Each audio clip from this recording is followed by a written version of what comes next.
오늘은 선교사 파송의 얘기입니다. 안디옥 교회라고 하는 신생교회, 지금 태어난 지 몇 년 안 되는 교회입니다. 그 교회에서 처음으로 2명의 선교사를 파송하는 현장으로 여러분을 초청합니다. 이것을 염두에 두시고 말씀을 들으시는 저와 여러분 되시길 바랍니다. 특별히 안디옥 교회에 나타난 3가지 특징을 가지고 도전할 때 우리의 신앙생활, 우리 목장이나 교회가 안디옥 교회를 닮아갈 수 있는 은혜가 있기를 바랍니다. 안디옥 교회, 예루살렘 교회보다 한참 뒤에 생겨났고 1년여 정도 성경을 배우면서 이제 생겨난 지 얼마 안 되는 이 교회 3가지 특징. 첫째는 무엇인가 하면 한번 따라합시다. 보편적인 교회. 어려운 말 하려고 하는 게 아니라 하나 되려고 하는 교회입니다. 보편적인 교회라는 것은, 여러분, 주후 381년에 니케아에서 교회란 어떤 교회여야 되는지 정의를 좀 내리는 때가 있습니다. 한 번씩 들어보셨을 것입니다. 교회는 하나의 교회여야 된다. 거룩한 교회여야 된다. 사도적인 교회여야 된다. 그리고 마지막에 보편적인 교회가 되어야 된다 하고 나왔습니다. 교회가, 기독교가 모든 민족과 세대를 향해서, 여러 계층을 향해서, 모든 장소와 시간을 향해서 복음을 전해주려면 교회는 이런 특징을 좀 가지고 있어야 됩니다. 하나의 거룩한, 그리고 여러분 사도적이며 보편적이어야 합니다. 좀 어려운 얘기지만 이것만 기억하십시오. 하나 되려고 무진장 애를 쓰는 교회여야 되는구나. 또 그런 은혜가 임하여야 되는구나. 그래서 여러분, 이상적인 팀워크가 이 안디옥 교회에 있었던 것 같습니다. 선지자들과 교사들이 있었다라고 13장이 시작되자마자 안디옥 교회에 선지자들과 교사들이 있었다라고 얘기합니다. 그런데 이 사람들을 나열해 놓은 것만 봐도 정말 보편적인 교회, 하나 되려고 애쓰는 교회였다는 것을 우리는 짐작할 수 있습니다. 왜 그렇습니까? 초창기 안디옥 교회 지도자 5명을 지금 나열해 두었거든요. 곧 누구라고 하는가 하면 바나바, 그리고 니게르라 하는 시몬 등등등 5명이 나타납니다. 사실 여러분, 이 신약 성경을 쓸 때만 해도 가치 경중을 따라서 누가 더 중요한 영향력을 행사하느냐에 따라서 가장 먼저 이름이 나옵니다. 그래서 나중에 바울이 주도하게 될 때는 더 이상 바나바와 바울이라고 하지 않고 바울과 바나바라고 신약 성경이 기록을 합니다. 어쨌거나 중요한 순서대로 아마도 5명을 나열해 놓은 것 같습니다. 그런데 여러분, 이 사람들이 좀 특징이 있거든요. 그 당시 유대 배경을 가지고 있는 사람들이라면 받아들이기 어려운 특징이 좀 있었습니다. 괜찮은 사람도 있고요. 괜찮은 사람부터 얘기할까요? 첫째, 맨 처음 이름 나온 바나바입니다. 어떤 사람입니까? 모나지 않고 화목하고 부유하게 자란 자녀입니다. 우리가 바나바를 신약 성경 사도행전에서 볼 때 이 사람 참 베풀기 좋아하고 다른 사람 다 배척해도 사울을 끝까지 품었던 사람은 이 사람밖에 없거든요. 그래서 여러분, 너무 기분 나빠하지 마십시오. 때로는 험악하게 자라난 사람은 그런 풀뿌리대로 사용하시고, 또 여러분, 어떤 때에는 온실처럼 자라고 화목하고 부유하게 자란 사람은 더 그런 대로 사용하신 줄로 믿습니다. 근데 여러분, 이제 2번째부터 나오는 사람들이 좀 문제인데, 니게르라고 하는 시몬입니다. 니게르는 많은 학자들이 동의하는 것은 흑인들을 부를 때 지칭해서는 안 되는 그 단어하고 비슷합니다. 니그로라고 하는데, 흑인, 피부가 검은 사람들을 뜻할 때 니게르라고 하는 표현을 썼습니다. 예나 지금이나 우리는 한민족으로 살아왔기 때문에 우리는 더더욱 이해가 될 겁니다. 우리가 재직회를 하고 목장을 하고 이러는데 까만 피부를 가지고 들어와 앉아 있으면 우리 좀 어색해합니다.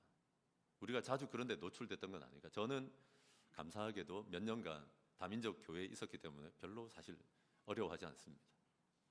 분명한 건 뭔가 하면 유대인들은 이방인들을 개 취급했습니다.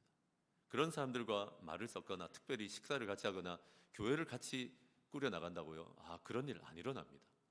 유대인들의 관점에서는. 유대인이다가 지금 이 교회로 넘어왔던 핍박 때문에 온 사람들 많았거든요. 근데 이 사람들이 니게르인 시몬, 아마도 개종했을 때 이름을 바꾼 것 같은데, 이 사람, 비천하고 사람 대접해주지 않던 사람을 받아들이고 있는 모습을 우리는 봅니다. 그 다음 사람이 누군가 하면 구레네 사람 루기오입니다. 루기오는 라틴어, 로마 언어로 이름을 부르고 있습니다. 우리를 지배하고 있는 사람들입니다. 우리 민족을 괴롭히던 사람들인데 남의 나라 와서까지 그런 인간들하고 같은 교회를 하고 싶겠습니까? 그런데 받아들이고 있습니다. 가장 참혹한 건 누군가 하면 여러분 기억납니까? 예수님이 태어난다고 할 때 2살 미만의 아이들 죄다 죽여버리라고 했던 헤롯 대왕, 그 다음에 얼마 전에 제자 야고보를 칼로 죽였던 그 헤롯 가문은 두고두고 3대에 걸쳐 4대에 걸쳐서 교회를 핍박하고 죽여나가던 그런 가문입니다. 부모 대에서 그런 짓을 하고 있는데 그 첫 동생 마나엔을 받아들일 수 있습니까? 여러분 회의할 때마다 좀 저거 언더커버 아닌가? 우리한테 들어와가지고 이중 간첩으로 있다가 우리 다 밀고 해서 죽일 것 같은 그런 두려움 안 들겠습니까? 의심 많이 받았을 거예요. 자기들 부모가 어떻게 했는데 쟤 어떻게 하겠다, 이런 합리적인 의심이 없다면 거짓말입니다. 그러나 한 몇 년간이지만 짧은 기간을 지나면서 마나엔의 성품을 보고 진정성을 보면서 그를 선지자와 교사, 이 교회의 가장 중차대한 직임에 올려놓은 것입니다. 하나 되려고 하는 거예요. 외부에서 들어왔고 부모에 의한 연좌제를 적용하지 않고 그가 진짜 예수를 믿고 하나님께 헌신하려고 한다면 받아들이겠다 하는 것을 보이는 것입니다. 가장 우리가 잘 아는 사람 누굽니까? 사울입니다. 이거 인간 아닙니다. 과거에 스데반을 때려 죽일 때 가장 큰 책임을 맡고 있던 사람입니다. 우리 성도를 죽인 사람입니다. 그런 인간을 어떻게 선지자와 교사로 받아들일 수 있습니까? 근데 여러분 진짜 성령이 폭발적으로 일하셨던 초대교회 안디옥 교회는 용광로 같은 교회였습니다. 이런 사람들을 받아들여서 용광로 같이 쓰임 받은 교회였는 줄로 믿습니다. 세상의 논리대로라면 어떻게 이런 인간들하고 같이 마주보고 밥 먹을 수 있습니까? 이런 흉악한 관계 어떻게 용납할 수 있습니까? 그러나 이 사람들은 내가 그런 인간일 때 나를 받아주신 하나님을 알았습니다. 우린 그래서 다른 사람을 용납할 뿐입니다. 우리 성정으로는, 우리 성품으로는 잘 안 됩니다. 둘로 하나를 만드신 예수님께서 보편적인 교회를 이루기를 원하십니다. 갈등도 많겠죠. 답답함도 많겠죠. 그러나 여러분 하나 되려고 노력하는 보편적인 교회를 원하시는 줄로 믿습니다. 그럴 때 여러분 우리가 꼭 받아들여야 될 게 뭔가 하면 누구도 나같지 않다는 겁니다. 한번 따라합시다. 어떤 사람도 나같지 않다. 이거 이번 주에 자주 되뇌이시길 바랍니다. 다 나같아야 된다고 생각하더라고요. 누가 그럴 수 있는데요? 어떤 사람도 나같지 않습니다. 그럴 때 포용이 시작됩니다. 그럴 때 한 사람이 할 수 없는 일들을 교회가 가능하게 하십니다. 예수님 위해서라면 어떤 것도 타협할 용의가 있다. 나는 어떤 사람도 나가지 않고 예수님 위해서라면 죽고 사는 문제 아니라면 어떤 것도 타협할 수 있다. 이런 걸 좀 따라하세요. 어떤 것도 타협할 수 있다. 할 수 없는 건 있습니다. 요새 그런 거 하더만요.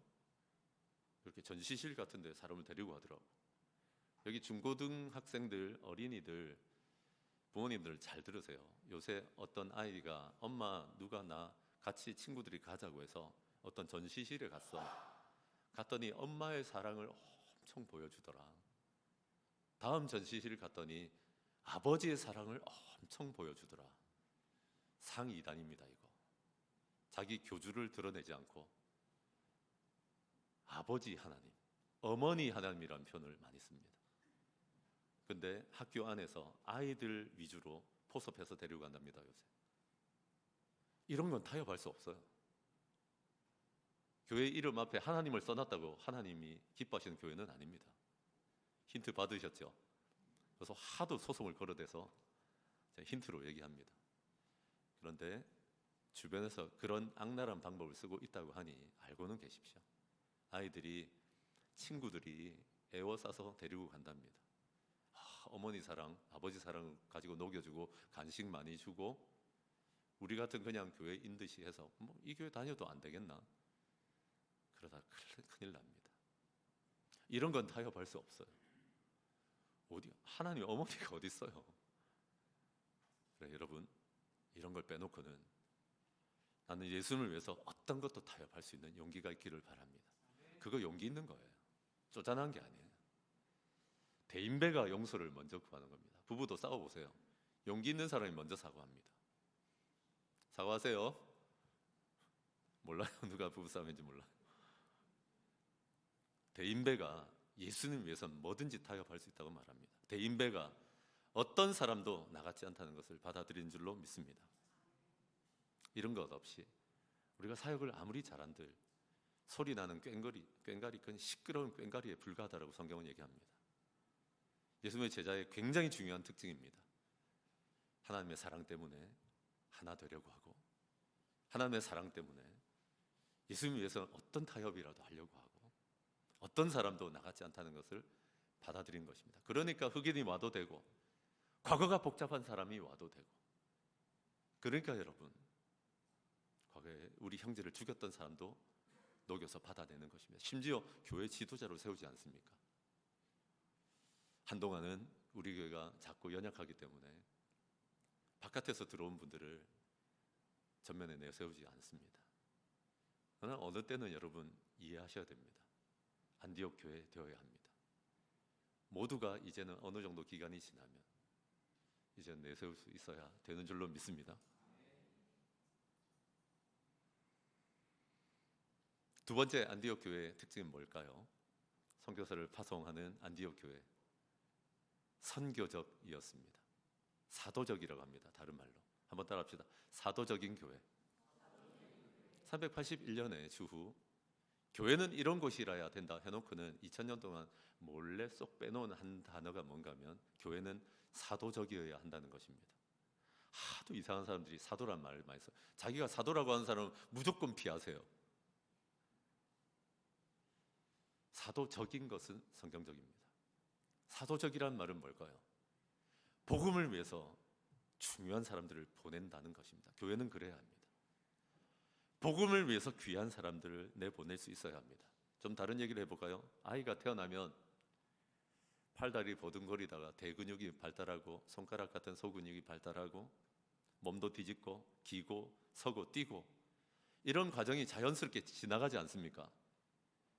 교회도 예수님의 몸이기 때문에 태어나는 때가 있고요, 교회도 세워지는 때가 있고요, 뿌리를 내리는 때가 있고요, 성장하고 영향을 미치는 과정과 때가 있는 줄로 저는 믿습니다. 그런데 조급하게 자신의 계획을 주장하고 이루려고 하면 성급해지고 결함이 많아지게 됩니다. 가끔은 뭐 하나에 꽂힌 분들을 만날 때 되게 위험하다고 생각합니다. 그 중에 되게 좋아 보이기 때문에 위험한 거 뭔지 아세요? 선교에 꽂힌 분들 계십니다. 본교회가 죽든지 말든지 뿌리가 내리든지 말든지 선교만 외치는데 제 주변에도 그런 목사님들 있을까요? 있지요. 교회가 안 돼요.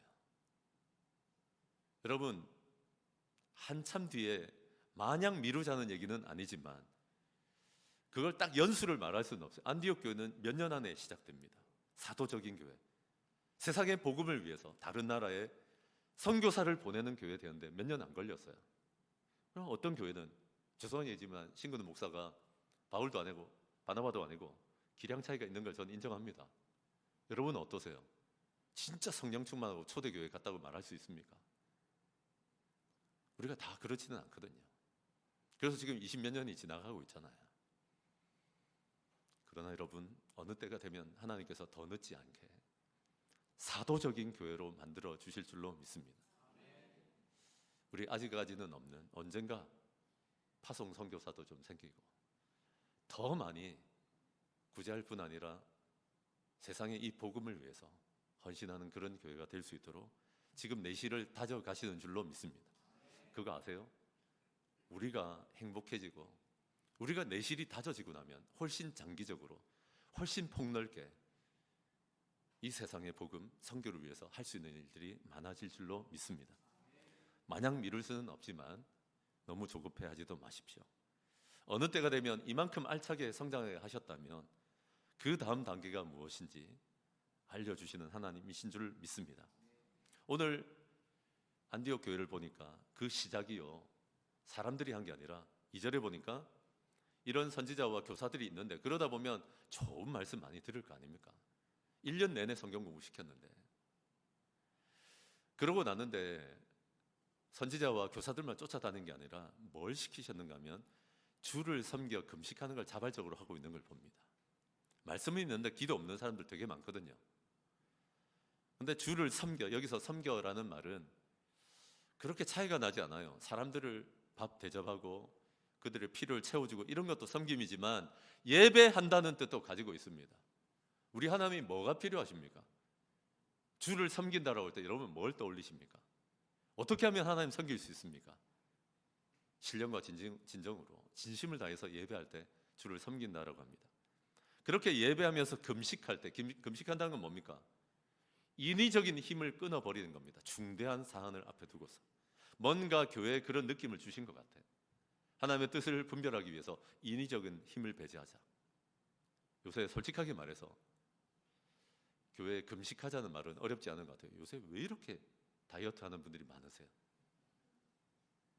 그거 아세요? 외국에 나가보시면, 특히 웨스턴 국가에 가보면 우리나라 자매님들 너무 비실비실해요. 여기 있는 누구도 비실비실해요. 안 믿네. 외국에서 있다가 오신 분들 알걸요?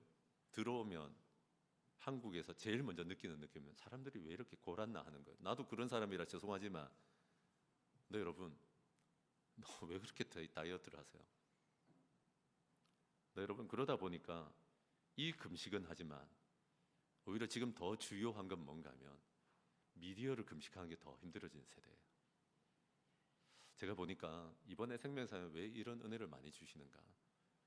13주 동안 대부분의 날들 동안 금식하면 제가 뭐 했겠습니까? 제 인위적인 힘, 지혜 없습니다라고 고백한 겁니다. 근데 그 전에 110 기도하면서 부족하지만 여기서 자면서 하나님 좀 도와달라고 하나님께 매달리는 그런 거 보시는 거예요. 그때 우리 미디어 금식 많이 했잖아요. 어떤 행사나 이벤트를 해서가 아니라 여러분 보세요. 여기 안 걸릴 사람 누가 있습니까? 요새 평균 서너 시간이랍니다. 그래서 평균을 뛰어넘는 분들 계시지요. 근데 여러분, 그런 인위적인 힘과 기쁨, 내 위로를 다른 데서 찾는 사람은 죽었다 깨어나도 금식하는 사람들에게 주시는, 내가 미디어 금식을 하든 금식을 하며 인위적인 힘과 기쁨을 배제하고 하나님께 나아가는 사람들에게 주시는 은혜를 잘 모릅니다. 또 목사님 뭘 하시려나 보다, 당회하고 얘기를 한 다음에 할게요. 이런 본문을 맞이해놓고 교회가 아무도 안 할 수는 없는 것 같아요. 그래도 당회하고 뭐 얘기하고, 할렐루야. 네. 근데 제가 부탁드리는 건 그걸 뭐 당회가 뭘 얘기를 하든지 간에 너무 이벤트성으로 살지 마십시오. 금식은 주기적으로 일어날 수 있으면 좋습니다. 밥을 굶는 금식도 대단하지만 미디어 금식이 지금은 더 주요합니다. 내가 과하다 싶으면 이번 주에 당장 헌신하시고 그렇게 해보시기를 바랍니다. 그럴 때 여러분, 하나님께서 이 교회 가운데 놀랍지 않습니까? 뻑하면 금식하고 기도하는 교회, 사도행전에 나타난 교회를 잘 떠올려 보시면 무슨 특징이 있던가요? 처음 교회가 시작될 때도 하나님, 우리 예수님께서 약속하신 성령을 기다려 가시면서 거의 한 10일 동안, 그래서 우리가 110 기도했잖아요. 10일 동안 죽기 살기로 성령님 보내달라고, 성령 충만하게 해달라고 기도하는 교회였고, 5장 6장 넘어가면서 베드로가 처음 잡혀 들어갔을 때도 교회가 함께 기도하는 교회였고, 얼마 전에 베드로가 다시 갇혔을 때도 기도했고, 스데반이 잡혔을 때 합심하여 기도했고, 그런 교회였습니다. 이런 집중력이 이들에게 있었거든요. 제가 지금 말을 잘못해요. 사도적인 것과 집중력을 헷갈려서 했는데 어쨌거나 여러분, 세 번째도 비슷합니다. 이런 집중력이 있는 교회였어요. 금식해야 될 때 금식할 줄 알고, 합심해서 기도할 때 합심해서 기도할 줄 알고, 그때마다 교회를 얼마나 강하게 묶어주시는지 모릅니다. 여러분, 우리 목장이 왜 이렇게 좀 흩어질까 하는 목자 목님들 계세요. 합심해서 기도하기 시작하십시오. 처음에는 한 사람이라도 설득해서 합심해서 기도하기 시작하십시오. 그럴 때 아버지 하나님께서 우리의 영적인 찌꺼기와 때를 벗겨내시고 죄악과 허물을 벗어내시고 회복시켜 주시는 줄로 믿습니다. 그럼 몇 가지 제가 이 회복력, 집중력을 위해서 몇 가지 얘기 드립니다. 점점 직분자가 되어가고 점점 목자 목녀가 되어갈수록 너무 서둘거나 뛰지 마세요. 앉아 계세요. 좀. 내가 목자 목녀인데 앉아서 기도하는 것은 불편하고 뛰어다니고만 있다면 당신 계속 사고 치는 겁니다. 앉아 계세요. 제발. 앉아 있는 시간을 늘려가십시오. 아멘이십니까? 합심하여 기도하는 그 조용한 시간에 성령님이 일하시면 더 큰 역사가 일어납니다. 우리 목장에 왜 위대한 역사가 일어나지 않냐고요? 당신이 지금 너무 설치기 때문입니다. 자꾸 너무 뛰고 있습니다. 너무 많이 인간적으로 하려고 합니다. 그뿐만 아닙니다. 조심스러운 얘기인데 어떤 분들은 사람들과 막혀 있어서 요새 기도가 안 됩니다. 한번 해보세요. 누구 한 사람 되게 미워하면서 뜨겁게 한번 기도해 보세요. 부부싸움 세게 해놓고 한번 기도해 보세요. 진짜 기도의 기자도 안 나옵니다. 하나님 불러놓고 아무것도 못합니다. 사실. 그러나 여러분, 사람과 좀 막혀있는 분들이 있는 것 같아서 목사로서 권면드립니다.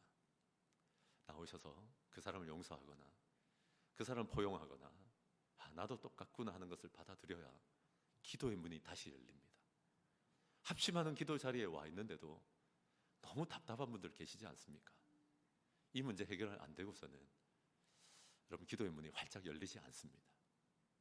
집중력을 잃고 있는 분들 제가 세 부류를 얘기하는 겁니다. 너무 뛰어다니는 분들, 내가 직분자인지도 모르고 내가 목자 목녀인지도 모르고 또 한 가지 뭐라고요? 옆 사람과 막혀 있는 분들. 또 한 가지가 뭔가 하면 잘 들으세요. 이거는 기도 좀 한다는 분들 잘 들으세요. 골방은 있는데 다락방이 없는 분들이 있어요. 제일 무서워하는 단어 중에 표현 중에 하나가 이런 거예요. 자기는 혼자 기도의 재단을 잘 쌓는데 얼추 이런 사람들은 위험해집니다. 아무도 지도나 조언을 해주지 않는 거예요. 하나님의 음성을 자기만 듣는 줄 알아요. 대부분 잘못 듣고 있습니다. 신앙생활 한 지 얼마 안 되는데 무슨 하나님의 인도를 그렇게 잘 받으실 수 있어요? 골방에서 자기는 인도받는다 그러지만 다락방에서, 다락방은 뭡니까? 초대교회 성도들이 모였던 그 목장하고 교회 하던 장소 아닙니까? 합심하여 기도하는 이런 자리에 나와서 분별하지 않는다면 이상한 결정 내리고 있을 때가 많습니다. 여러분, 골방에서 기도 좀 한다고 기도원 차린다 그러고 진짜 그러면 절연할 겁니다. 저는 정말. 다락방과 골방이 균형이 있는 저와 여러분 되시길 바랍니다. 괜찮아요? 여기 10명에 9명은 골방이 없어요. 하나님과 개인적으로 단둘이서만 만나는 시간 별로 없는 때가 많아요. 그러나 그런 분들이 있다면 조심하십시오. 당신은 다락방을 너무 우습게 여깁니다. 하나님은 우리에게 직접 들려주시고 마음에 주시기도 하지만 많은 경우에 형제들과 한경들과 함께 기도할 때 경청해야 될 메시지를 주시는 줄로 믿습니다. 은호 여러분, 예배하고 금식하며 하나님께 집중할 때, 인위적인 힘을 버리고 하나님께 집중할 때 하나님께서 놀랍게 인도하시는 줄로 믿습니다. 제가 사도적인 교회라고 말했으면 미안한데 이걸 집중력 있는 교회라고 합니다. 한국 축구하고 다르죠? 집중력이 있는 교회입니다. 이런 교회는 뭐가 되게 합니다. 인위적인 힘을 배제하고 합심하여 기도할 때 주님께서 놀라운 일을 이루시는 줄 믿고 또 시도해 보시는 저와 여러분 되시길 바랍니다. 이제서야 사도적인 교회 해야 됩니다. 세상에 복음을 전하는 거 사도적인 교회 말입니다. 우리 교회만이 아니라 여주를 위해서 또 다른 나라들을 위해서 복음을 전하는 거, 이러려면 포기가 있어야 가능합니다. 내 시간, 내 물질, 내 정성, 내 가족 뭐든지 포기해야만 세상에 복음을 전하는데 어려움을 겪지 않습니다. 그 중에 참 포기하기 어려운 게 뭔가 하면 정말 영적인 지도자 바울과 바나바를 결별하고 보내는 것입니다. 하나님을 위해서 헤어져야 될 때가 있습니다. 그래서 하나님도 대단하시죠. 금식 기도할 마음을 주시고는 준비시키시는 거예요. 있어도 그만, 없어도 그만, 그럴 수도 있지만 바나바와 바울은 그런 사람들은 아닙니다. 이 교회를 본격적으로 세운 사람들입니다. 이 교회의 영적인 지도자들입니다. 그런데 금식해서 막 합심하여 기도하는데 합심하여 기도한 그 응답이 뭡니까? 바나와 바울을 세워가지고 내보내라는 겁니다. 어디로요? 선교사로 내보내라는 겁니다. 더 얻기 위해서 기도한 게 아닙니다. 합심하여 기도하되 자신들이 가장 귀하게 여기는 동역자를 타 지역에 복음을 전하는 사역자로 보내려고 금식하며 기도한 것입니다. 이렇게 풀어주고 보내줘야 될 때가 있습니다. 잘 못 보내주는 걸 제가 경험했습니다. 뭔가 하면 우리 교회 와서 한 해 두 해 만에 청소년팀 수련회 할 때 그때는 그래도 인원이 좀 있을 텐데 아마도 그랬던 것 같아요. 교회가 너무 작았으니까 애들 수련회 하는데 너무 사람도 없고 하니까 같이 찬송하고 같이 뭐 해주는 때가 있었나 봐요. 네, 여러분 제가 너무 불편했어요. 와서 밥 해주고요. 사역자 요청하면 들어와야지. 거길 어디라고 앉아있어요? 자기 자녀가 그 옆에 있는데 나누겠습니까? 우리 엄마 아빠 또 나 감시하러 왔구나라고 생각합니다. 보내주세요. 복음을 위해서 자녀들을. 그렇게 끼고 앉아가지고 무슨 은혜를 받겠어요? 기가 차더라고요. 제가 부임한 지 얼마 안 돼서 그 자리에서는 모른 척하고 넘어왔는데 그 다음부터 못 오겠습니다. 오실 거면 수박 사가지고 타이밍 물어보고 전달해주고 인사만 하고 가세요. 여러분, 세상에 복음을 전하고 자녀들에게 진짜 복음을 전하려면 각오하고 포기해야 되는 게 있습니다. 여러분, 남들은 복음 전한다 그래 놓고는 우리 자녀들 어떻게 되는지 상관없다 그럴 수는 없잖아요. 그래서 아까 제가 설명드린 대로 맥주 감사절에 그 절기 헌금 모두와 수박 헌금이라는 이름으로 우리가 한번 헌금하잖아요. 애들은 죽든 말든 상관없습니까? 애들한테 더 투자하는 건 아깝습니까? 그렇지 않잖아요. 세상의 복음을 위해서 시간이나 물질이나 정성이나 가족이나 우리가 포기해야만 세상의 복음을 위해서 사도적인 교회가 되는 줄로 믿습니다. 여러분, 이번에 꽃 이거 뭐 받침대 로마예요? 이런 것까지 다 사라 할 수 있습니까? 교회가 결혼식 하는데 최소한의 도구들 있어야 되는데. 네, 여러분, VIP고 세례받은 지 얼마 안 됐는데 이분들이 몰랐던 거예요. 사별한 뒤에 다시 만날지라도 결혼 관계가 된다는 걸. 참 고마운 게 중남미 목자 목녀님들이 기분 나쁘지 않게 설득을 계속 하셨더라고요. 여러분, 그래야만 하나님이 임하시는 가정 됩니다. 아멘이십니까? 그건 뭐 결혼도 아니고 대충 그렇게 같이 살면 어떻게 나눔을 할 수 있고 어떻게 하나님의 임재와 은혜를 구할 수 있습니까? 그래, 스몰 웨딩이라도 교회가 도와줄게 이래놓고 너무 죄송한 게 뭔가 결혼식을 하려니까 아무도 없어. 그러면 사용자가 내야지 이럴 수 있습니까? 스몰 웨딩 하자고 막 설득해놓고 포기하고 헌신하는 게 있어야 살릴 수 있습니다. 너무 고마워요. 우리 장로님들이. 저도 알았습니까? 결혼식이 다가오니까 없다는 걸 알았지. 근데 그래도 어느 정도 하려면 돈이 좀 들어간다는 걸 장로님들도 다 이해해 주시고, 여러분들도 잘 썼다 한번 따라합시다. 잘 썼다. 그렇다고 뭐 몇백만 원 들었겠습니까? 그런 거 아닙니다. 우리는 그런 교회 될 수 있기를 바랍니다. 마지막 제가 하려고 하는 얘기는 뭔가 하면 가슴 아픈 얘기인데, 우리 협동 목사님이 청신신학대학원 우리나라에서 둘째 가라고 하면 서러운 게 우리 교단의 신학교였는데, 우리 각 반에요 서울대 연고대가 없었던 적이 없어요. 교회에서 가장 똘똘하고 가장 헌신적인 사람을 뽑아서 신학교 보냈었잖아요. 이제 없어요. 진짜 염려되는데, 똑똑해지면 헌신도 안 하고 그런 사람들이 신학교 오지도 않아요. 저한테 얘기하시더라고요. 들어본 적도 없는 학교 학생들이 많대요. 선교도 마찬가지예요. 우리가 언젠가 파송할 때 제가 두 가지를 유심히 볼 거예요. 하나는 진짜 괜찮은 선교사, 선교단체 파송인가? 있어요. 목사들은 다 알아요. 어느 선교단체가 건강한지. 거기서 제대로 훈련받은 사람인지 볼 거예요. 그런 다음에 여러분 꼭 아십시오. 가능한 한 젊은 사람을 보내야 합니다. 다 하고 나서 실버로 가는 것도 의미 있지만 가능한 한 바울과 바나바가 10몇 년 동안 감당해도 될 만한 체력이 있을 때 보냈습니다. 가장 교회를 잘 일으킬 때 보냈습니다.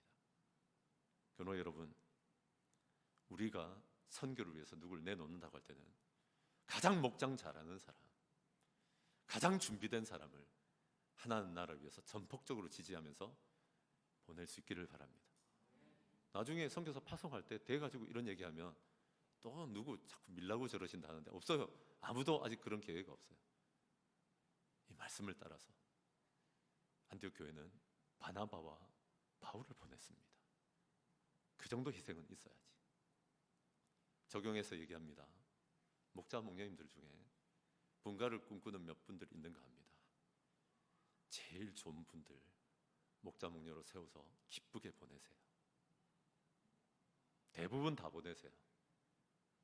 그런데 세 번째쯤이나 두 번째쯤 되는 한 명은 데리고 있어야 됩니다. 아니면 다음 목장이 죽어나갑니다. 이게 사도적인 목장이에요. 길렀으면 아쉬워도 보내야 됩니다. 저도 아쉬워요. 그때가 다가오고 있다는 걸 알고 있어요. 그러나 여러분, 사도적인 교회, 사도적인 목장 되시기를 바랍니다. 아멘이십니까? 자, 여러분, 오늘 안디옥 교회를 보니까 우리 신앙생활의 중요한 지표를 알려주고 계시죠. 교회는 어때야 된다? 보편적이라야 된다. 교회는 어때야 된다? 집중력 있어야 한다. 합심하여 기도하는 거 우습게 여기지 마십시오. 요새 기도가 막혀있는 분들 풀고 도움을 구하면서, 다 풀고 오지 말고 와서 푸세요. 와서. 셋째는 교회는 사도적이어야 된다. 여러분, 사도적인 신앙생활을 하고 있습니까? 여러분, 집중력 있는 신앙생활을 하고 있습니까? 여러분, 보편적이십니까? 잊지 마시고 반응하시는 저와 여러분 되시기를 바랍니다. 한 1분 동안 침묵하시면서 우리에게 주신 말씀 결단하고 받는 시간 갖겠습니다.